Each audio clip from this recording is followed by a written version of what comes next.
GDP grew 4.3% in the third quarter of 2025. This is the strongest growth we've had in 2 years, shows that at least the wealthier consumers are spending, and this is driving stocks higher. Now, it's December 23rd, so my mental checkout time is at market close today, where I'll begin my holiday break, as will many of you. So I'm going to do one last look at 2025's index futures. I'll be back in the new year with more videos like this.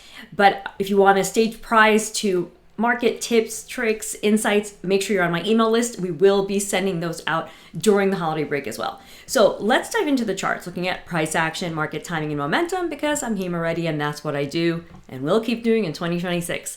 So what I have here is the E-mini S&P 500 futures, and I've zoomed in on the current action. So today you can see the pop up higher after the market digested that GDP news. And this is in line with what my outlook was for the day. A little bit of an early morning correction ahead of further upside. Now we do have barriers at the December 11th high and the October 30th high. But big picture, okay? What I'm about to show you is a forecast. There's no guarantee we'll reach it. I do not have a crystal ball. But if I had to put a trade on and step away for a few weeks, here is what I might be looking to occur. Gains into 7176.5. Yes, that's very precise. It's based on my forecasting methods by January 6th. So that's a Tuesday.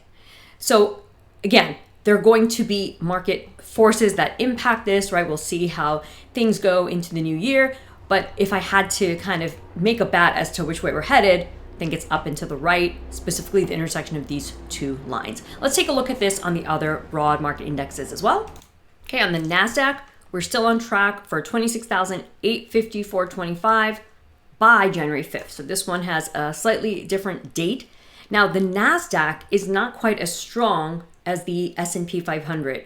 It had a deeper retracement here in the middle of the month and is resuming higher, but again, not at the same fervor and speed as the S&P 500. Also, there's a multi-top barrier here around December 5th to December 11th. So I still expect further upside in NASDAQ, especially led by bigger tech stocks. Again, there can be bumps in the road, and this forecast is no guarantee. But if I had to kind of put out what I think is going to happen over the next few weeks, especially with holiday trading, right, varying volumes and such, I still think this is the magnet that is likely pulling on the price action. Last but not least, let's look at Dow futures. So YMH26. Now here, the Dow has been stronger than the S&P 500 and NASDAQ, meaning that it put in a new high and the other two haven't yet, right, over their November highs. So with the recent consolidation that's unfolded and this latest platform we see developing, okay, along with the related candlesticks action, momentum, and more, the forecast, again, if we had to have like a guiding light of where we think things may be headed, but it's not a guarantee, is for YM futures to reach 51,271 by January 9th. So notice this is a little bit of a later date than on the other indexes, but still in that first week of January.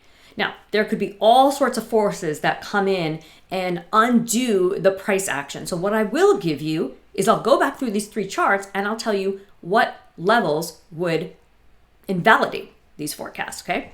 So without giving away the full forecasting education, which I can't do in a quick video, I'll tell you this. If we trade below the December 18th low on the ES, this forecast is not valid. If we trade below the December 17th low on the NASDAQ, this forecast needs to be revisited. And if we trade below the December 19th low on YM futures, this forecast would need to be reevaluated. So knowing how to draw forecast and getting the results is one thing. Those of you who use loss forecasting need to also remember what invalidates a forecast. I just gave you the techniques right here. If you want to dive deeper, you can always do that in my loss forecasting trading system. All right, I'll still see you here in video in my shorts channel on YouTube and other platforms. I'll continue to post blogs with trading insights over the holiday season, but I'm gonna take a little bit of a holiday break from these longer analysis videos. I hope you've been enjoying them. We will continue in 2026. So if I don't see you before that, have a wonderful Christmas and New Year. If you got value from this video, make sure to hit that like button and I'll catch you in the next video, blog, or both.